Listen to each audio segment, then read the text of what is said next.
السلام علیکم ورحمۃ اللہ وبرکاتہ۔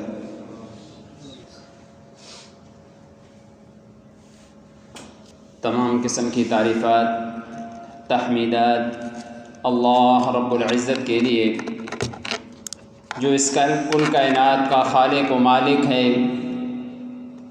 کل کائنات کا رازق ہے، اور بے شمار درود و سلام آخر و زمان نبی کریم حضرت محمد صلی اللہ علیہ وآلہ وسلم کی پاکیزہ ہستی پر، اور اللہ تعالیٰ اپنی رحمت نازل فرمائے صحابہ کرام، تابعین اعظام، محدثین کرام کی قبور پر کہ جنہوں نے اس دین کو محفوظ کیا اور ہم تک من وعن پہنچانے کی پوری کوشش کی۔ مختصر سے وقت کے اندر جو چیز آپ کے سامنے رکھنا چاہوں گا کہ ہم اپنے رب کو کیسے راضی کر سکتے ہیں۔ اگر ہم اپنے رب کو راضی کرنا چاہیں اور اگر ہم نے واقعہ ہی اپنے رب کو ناراض کیا ہوا ہے، تو جب ہم نے اپنے رب کو راضی کرنا ہے تو وہ کون سے اعمال اپنانے ہوں گے کہ جس کی وجہ سے اللہ ہمارے اوپر راضی ہوگا۔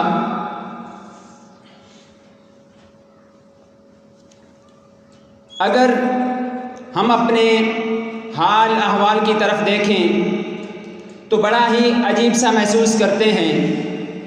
کہ ہر طرف مشکلیں، پریشانیاں، مصیبتیں اور تکالیف ہیں۔ ہم لاکھ کوشش کر لیں لیکن ان پریشانیوں سے، ان مصیبتوں سے، ان تکالیف سے ہماری جان نہیں چھوٹتی،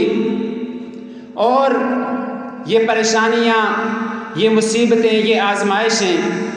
کسی ایک جگہ پہ، کسی ایک فرد کے ساتھ خاص نہیں ہیں، بلکہ یہ مشکلات ہماری معمولات زندگی بن چکی ہیں۔ ہمارے گھروں کے اندر پریشانیاں، ہمیں کاروباری پریشانیاں لاحق ہیں، خاندانی بے سکونی ہے، اور معاشرتی بدامنی، قتل و غارت کا بازار گرم ہے، بھوک و افلاس کا امتحان ہمارے اوپر ہے۔ اگر ہم ان ساری مشکلات سے، ان تکالیف سے جان چھڑانا چاہیں اور ہمارے اوپر ایسی بیماریاں آ چکی ہیں، ہمارے اندر ایسی بیماریاں موجود ہیں کہ جو ہم سے پہلے لوگوں نے نہ تو ان کے بارے میں سنا تھا اور نہ ہی وہ ایسی بیماریاں ان کے اندر موجود تھیں۔ وہ وبائی امراض ہوں، وہ موذی بیماریاں کہ جنہوں نے اس پوری دنیا کو، صرف ایک پاکستان کو نہیں بلکہ عالم دنیا کو ایک منجمد کر کے رکھ دیا، روک کر کے رکھ دیا، تمام کے تمام روزمرہ کے معمولات درہم برہم کر دیے، اور ساری دنیا کا نظام خراب ہو چکا ہے۔ اگر ہم اپنی عبادات کی طرف دیکھیں، اگر ہم عبادات کو بجا لانا چاہیں تو ہمارا اس طرف دل نہیں لگتا، نیکی کرنے کو ہمارا دل نہیں چاہتا، ہم نیکی سے دور بھاگتے ہیں، ہمارے اندر غفلت پائی جا رہی ہے۔ ایمان مضبوط ہونے کے باوجود دن بدن کمزور ہوتا جا رہا ہے۔ ہم نے اپنی زبان سے کلمہ لا الہ الا اللہ پڑھ لیا، اس کے ساتھ محمد الرسول اللہ صلی اللہ علیہ وسلم کا اقرار بھی کر لیا، لیکن اس کے باوجود ہمارے اندر ایمانی کمزوری ہوتی جا رہی ہے، اور عبادت کے اندر جو ایک سکون انسان تلاش کرتا ہے، جو ایک مومن سکون تلاش کرتا ہے، وہ ہمیں اس عبادت کے اندر نہیں ملتا۔ وہ عبادت جسے ہمارے لیے سکون کا باعث بنایا گیا تھا کہ اگر ایک مومن کو، ایک مسلمان کو کوئی پریشانی لاحق ہو تو اگر وہ عبادت کی طرف آئے، اللہ کے سامنے اپنے سر کو جھکا لے تو اللہ اس سے وہ پریشانی دور کر دے گا۔ آج ہمارا حال یہ ہے کہ ہم اگر عبادت کی طرف آتے ہیں تو ہمارا دل بے سکون ہو جاتا ہے، اس کے اندر بے چینی سی آ جاتی ہے۔ بھائیو، اگر ہم ان تمام باتوں کے اوپر غور و فکر کریں تو وہ ہمارے سامنے ایک ہی بات آتی ہے کہ ہمارا رب ہم سے ناراض ہو چکا ہے، جو اس کل کائنات کا خالق و مالک ہے۔ اگر ہم اس رب کی طرف نہ پلٹے، اپنے آپ کو اس رب کی طرف نہ جھکایا، اس رب نے ہمارے اوپر رحمت کے دروازے بند کر رکھے ہیں، اور اگر واقعی وہ رب ہم سے ناراض ہے تو ہم نے اپنے رب کو منانا ہے، اپنے رب کو راضی کرنا ہے۔ اب دوسری بات کہ ہم نے اپنے رب کو راضی کیوں کرنا ہے؟ کیا اس کے علاوہ بھی کوئی ایک مسلمان کے لیے، ایک مومن کے لیے چارہ کار ہے؟ کوئی اور راستہ ہے کہ وہ رب کو ناراض کیے رکھے اور اس دنیا میں بھی خوشحال رہے، اور آخرت کی زندگی جو ہمیشہ والی زندگی ہے، کیا اسے اس کے اندر بھی سکون مل سکتا ہے؟ یہ ناممکن سی بات ہے۔ اگر ہم نماز پڑھ رہے ہیں، روزے رکھ رہے ہیں، زکوٰۃ ادا کر رہے ہیں، اور اس کے باوجود اگر ہمارا رب ہم سے ناراض ہے تو وہ چیزیں ہمیں کوئی فائدہ دینے والی نہیں ہیں۔ ہم صوم و صلات کے پابند ہو جائیں، لیکن اس کے ساتھ ساتھ ہم وہ اعمال، وہ ہم کرتوت نہ چھوڑیں جن سے ہمارا رب ہم سے ناراض ہوتا ہے، تو وہ ہمیں یہ نماز، یہ روزہ، یہ حج، یہ زکوٰۃ ہمیں کوئی فائدہ نہیں دیتی۔ اور ہم نے اپنے رب کو اس لیے بھی راضی کرنا ہے، جیسا کہ آپ پہلے بھی سن چکے ہیں کہ اس سے پہلی امتوں پر اللہ نے عذاب بھیجا، ان کے اوپر تکالیف آئیں، مصیبتیں آئیں۔ وجہ کیا تھی؟ کہ وہ معصیت میں پڑے ہوئے تھے، وہ اللہ کی نافرمانی پر ڈٹے رہے، انہوں نے اپنے آپ کو نہ بدلا، تو پھر اللہ تعالیٰ نے اس کے نتیجے میں ان کے اوپر عذاب کو نازل کیا اور ان کی پوری قوم کو ہلاک و برباد کر دیا۔ اور ایک حقیقی مومن، وہ مومن ہی تب بن سکتا ہے کہ جب اس کے تمام اعمال کا مقصد دنیا کے اندر جو بھی وہ نیکی والے اعمال کر رہا ہے، ان کے پیچھے بنیادی مقصد اس کا اللہ کو راضی کرنا ہوتا ہے۔ جیسا کہ قرآن کے اندر اللہ تعالیٰ نے صحابہ کرام کے بارے میں فرمایا، اللہ نے قرآن نازل کر دیا ان پاکیزہ ہستیوں کے متعلق کہ جب ان کے اعمال کو دیکھا، اللہ نے فرمایا تراہم رکعا سجدا یبتغون فضلا من اللہ ورضوانا۔ یہ صحابہ کرام کا عمل تھا کہ اے دیکھنے والے، کیا تو یہ نہیں دیکھتا کہ رکعا سجدا، کبھی تو وہ رکوع کر رہے ہیں، کبھی وہ اللہ کے حضور سجدہ ریز ہیں، سجدے میں جھکے ہوئے ہیں، رکوع کے اندر اپنے آپ کو جھکا رکھا ہے۔ یہ کیا ہے؟ فضلا یبتغون فضلا من اللہ ورضوانا۔ اس کے پیچھے ان کا یہ رکوع کرنا، ان کا یہ سجدہ کرنا، اس کے پیچھے وجہ کیا ہے؟ یبتغون، وہ تلاش کرتے ہیں اللہ کی رضا کو۔ انہوں نے معصیت کے اندر اللہ کی تلاش نہ کی، اللہ کی رضا کو معصیت کے اندر تلاش نہ کیا۔ اگر انہوں نے اپنے رب کو راضی کرنا چاہا تو اس کا جو طریقہ اپنایا، جو طریقہ ہمارے نبی نے ہمیں سکھلایا، وہ کیا ہے؟ ہم نے اپنے آپ کو نماز کا پابند کرنا ہے۔ صوم و صلات کا جب ہم پابند کر لیں گے اپنے آپ کو، تو پھر اللہ تعالیٰ نے یہ قرآن کے اندر جو صفات نقل کی ہیں، یہ قیامت تک آنے والے تمام مومنین کی یہی صفات ہونی چاہیے کہ تراہم رکعا سجدا یبتغون فضلا من اللہ ورضوانا۔ ہم رکوع کریں تو اللہ کے سامنے اپنی پیشانی کو جھکائیں، سجدہ کریں تو اللہ کے حضور آ کے سجدہ کریں، کسی دربار پر جا کر، کسی مزار پر جا کر سجدہ نہ کریں۔ جب ہم یہ کام کریں گے، دربار کو چھوڑ دیں گے، کسی حاجت روا غیر مشکل کشا کو چھوڑ کر اپنے آپ کو اس ایک در پر لے آئیں گے تو یبتغون فضلا من اللہ ورضوانا، جو صحابہ کرام کی صفات اللہ نے قرآن کے اندر نقل کی وہ صفات ہمارے اندر بھی پیدا ہو جائیں گی، اور ہمیں بھی اللہ تعالیٰ دنیا کے اندر بھی سرخرو کر دے گا اور آخرت کے اندر بھی ہماری کامیابیاں ہوں گی انشاءاللہ العزیز۔ اور اسی طرح اللہ کے ہاں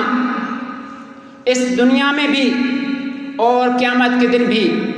سب سے جو بلند چیز ہے، سب سے عمدہ چیز وہ ہے وَرِضْوَانٌ مِّنَ اللَّهِ اکبر، کہ جس سے اللہ راضی ہو گیا اس سے بڑھ کر کوئی اور چیز نہیں ہے۔ دیکھیے نبی کریم حضرت محمد صلی اللہ علیہ وآلہ وسلم ارشاد فرماتے ہیں، صحیح مسلم کی روایت حضرت ابو سعید خدری رضی اللہ عنہ بیان کرتے ہیں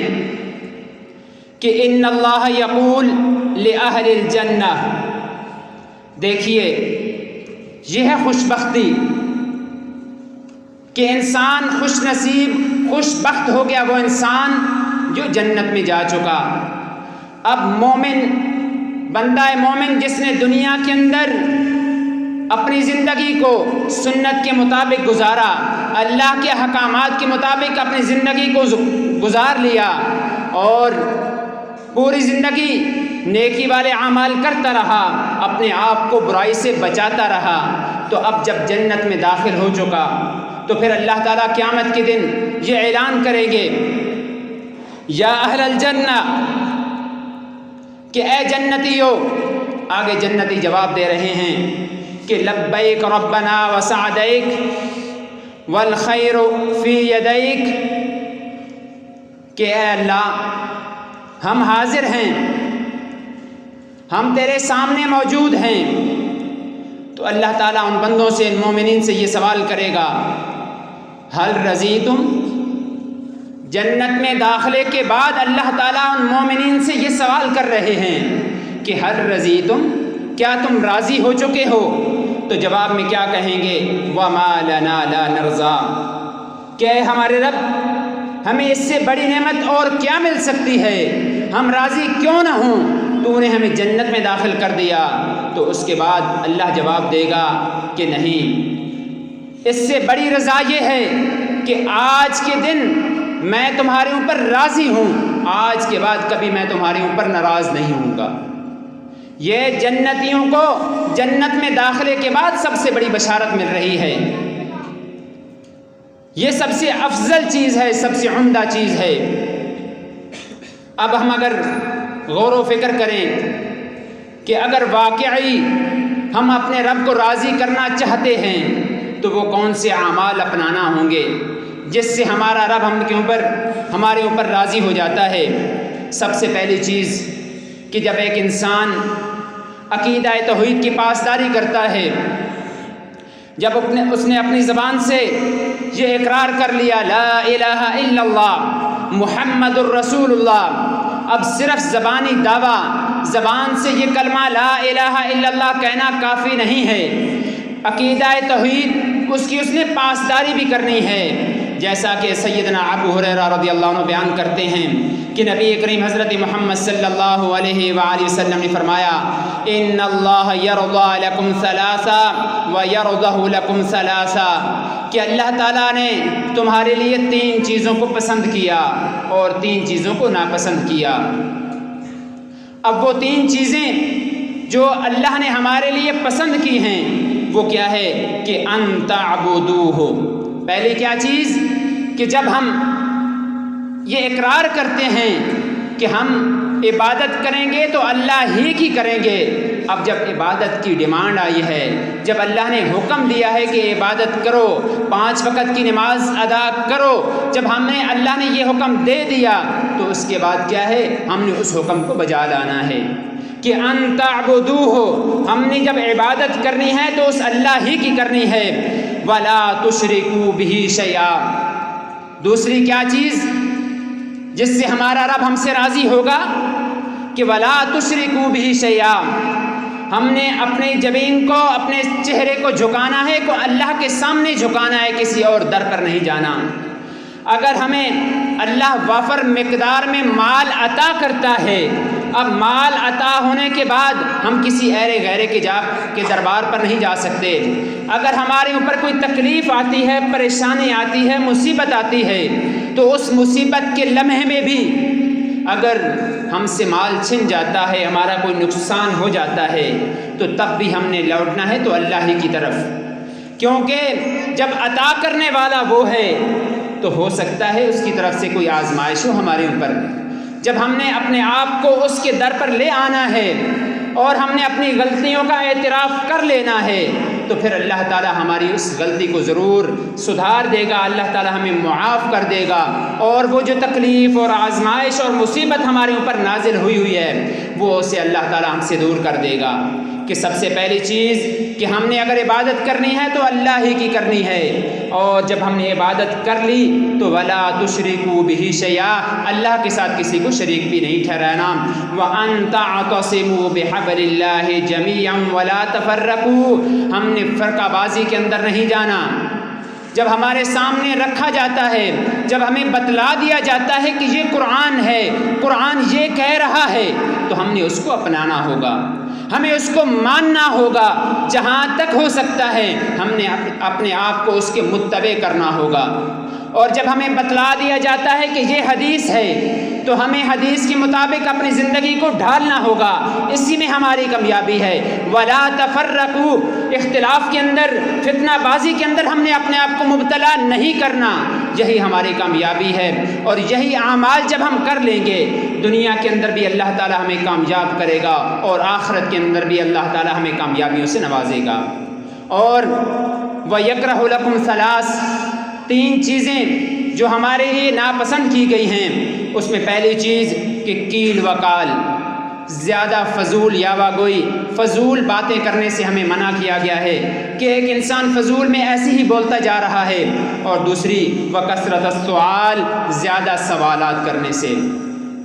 ایک طرف قرآن فرما رہا ہے کہ فاسألوا اہل الذکر ان کنتم لا تعلمون، اگر تمہارے علم میں کوئی چیز نہیں ہے تو اہل علم سے سوال کرنا ہے۔ یہاں پہ سوال سے منع کیا گیا ہے، یہ ہے فضول قسم کے سوال جن کا کوئی مقصد نہیں ہے، آپ کسی کو صرف آزمانا چاہتے ہیں، کسی عالم کا امتحان لینا چاہتے ہیں، ایسے سوالات سے منع کیا گیا ہے۔ ہاں اگر کوئی بھی چیز جو آپ کے علم میں نہیں ہے تو آپ کو چاہیے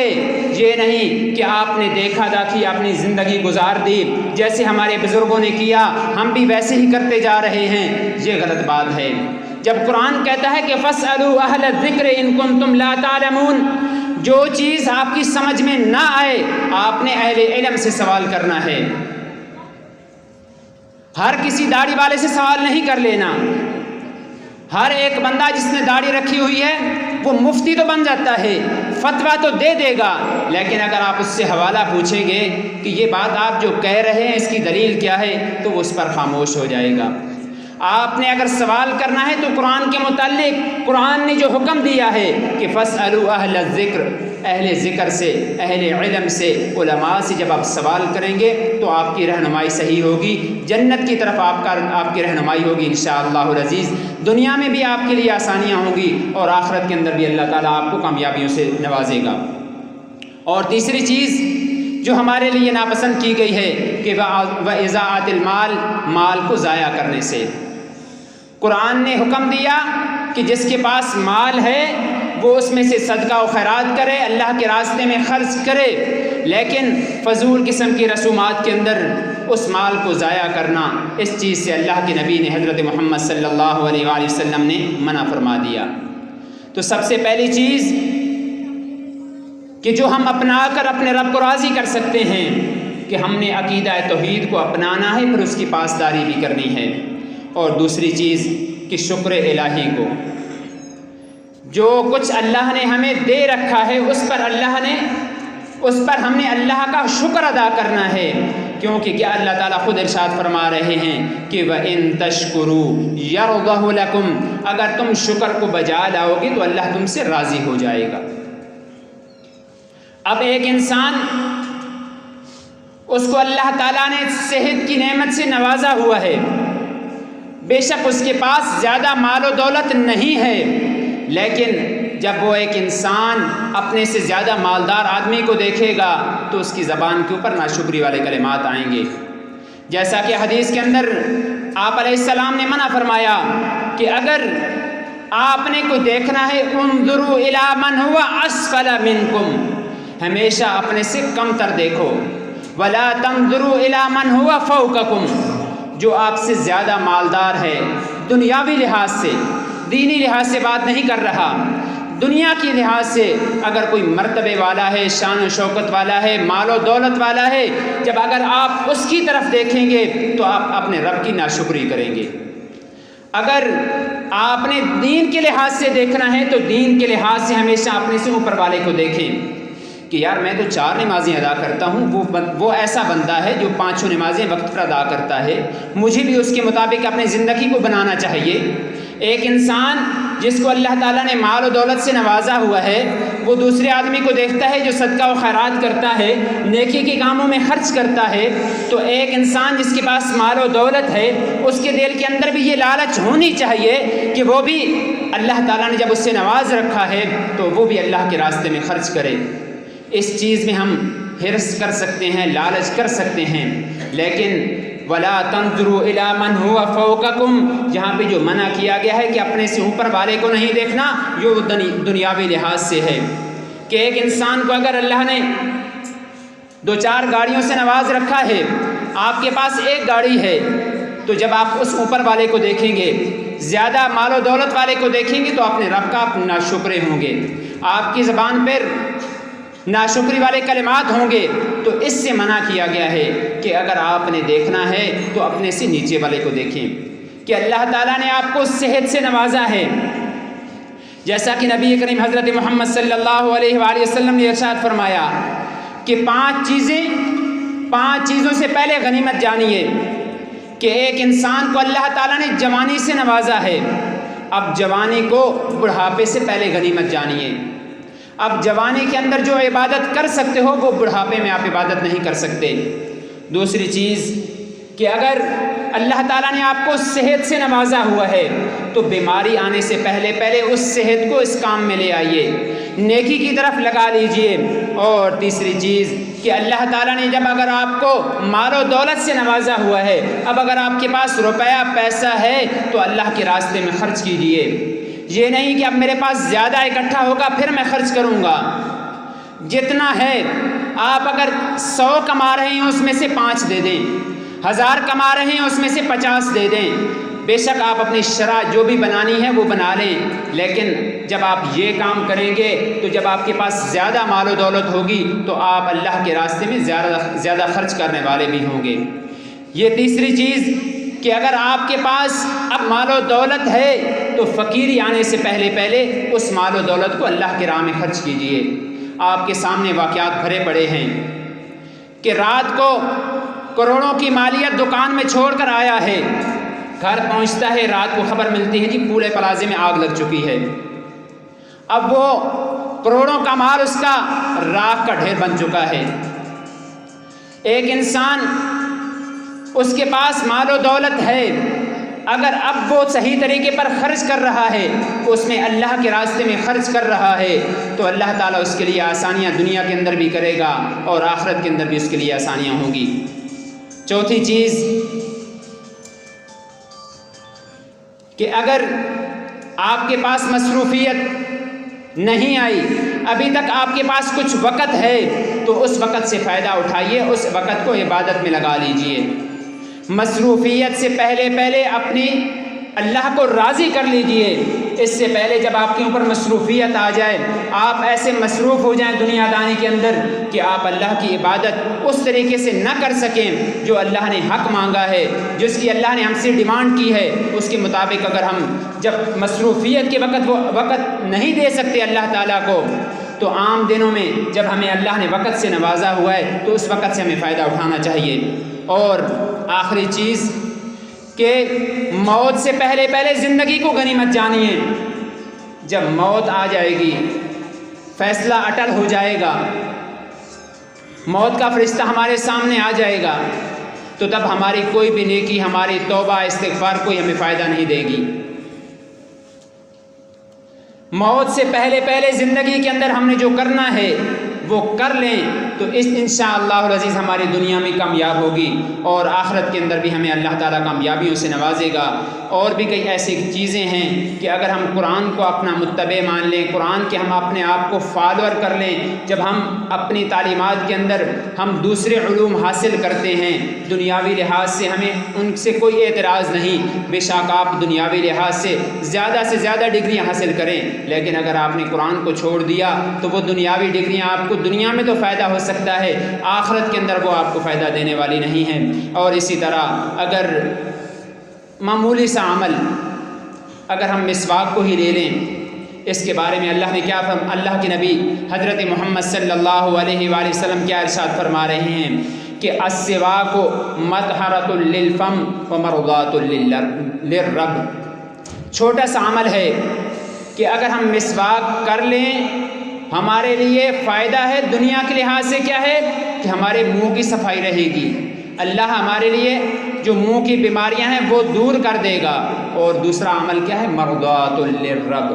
ہمارا رب بھی ہم سے راضی ہو جائے گا۔ یہ چھوٹے چھوٹے اعمال ہیں، جب ہم ان کو اپنا لیں گے تو اللہ تعالی ہمارے لیے دنیا کی زندگی بھی آسان کر دے گا۔ اگر ہمارے اوپر کوئی تکلیف، آزمائش، مصیبت، پریشانی ہے تو وہ بھی اللہ ہم سے دور کرے گا۔ اگر کوئی آنے والی ہے ہمارے اوپر کوئی تکلیف، مصیبت، پریشانی، تو وہ بھی اللہ تعالی ہم سے دور کر دے گا، اور اس کا نعم البدل ہمیں دنیا میں بھی عطا کرے گا۔ جب ہم اپنے آپ کو قرآن کا، سنت کا متبع کر لیں گے تو دنیا بھی انشاءاللہ العزیز ہماری اچھی ہو جائے گی، اور آخرت کی زندگی انشاءاللہ العزیز ہماری اچھی ضرور ہونے والی ہے۔ وآخر دعوانا ان الحمد للہ رب العالمین۔